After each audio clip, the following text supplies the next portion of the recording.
Dialogues. Working with two sounds. Introducing and enabling constraint.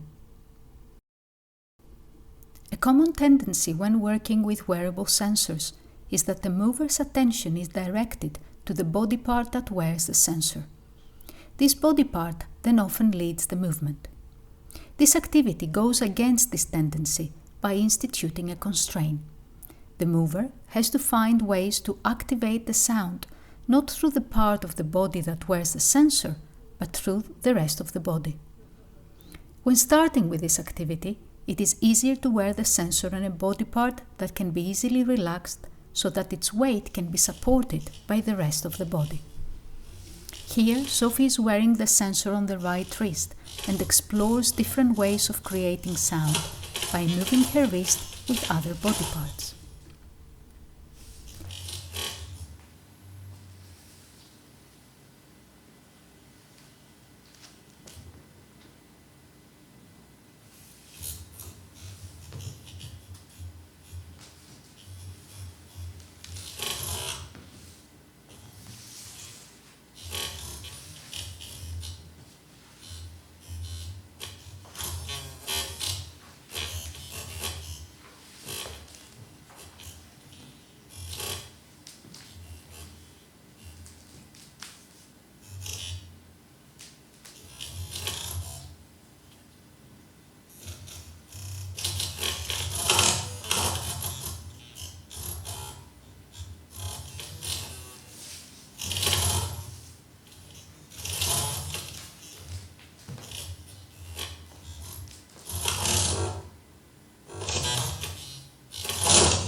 As the exploration progresses, the binding of the sound and movement result in kinesonic syncresis, a meaning that emerges out of the interaction between sound and movement and cannot be reduced to either element. The electroacoustic composition that Sophie is using here has characteristics of digital errors, sounds we hear when devices are unable to perform an action. The associations of the sound with digital errors in combination with the constraint imposed on the movement, create the impression that the arm is broken or mechanical, perhaps a part of a human-machine assemblage that has not been oiled for some time.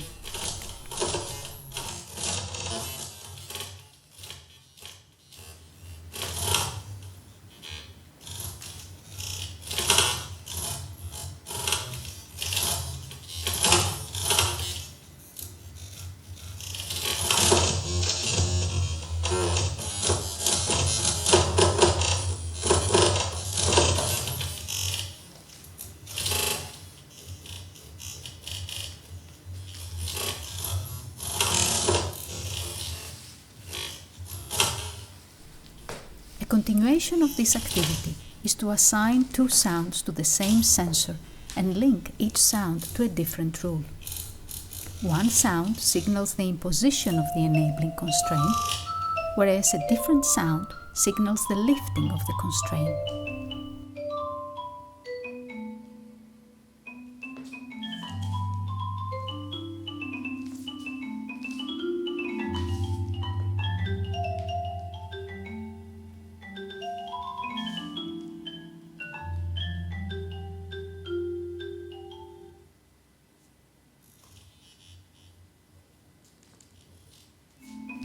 A person outside the improvisation switches between two different sounds.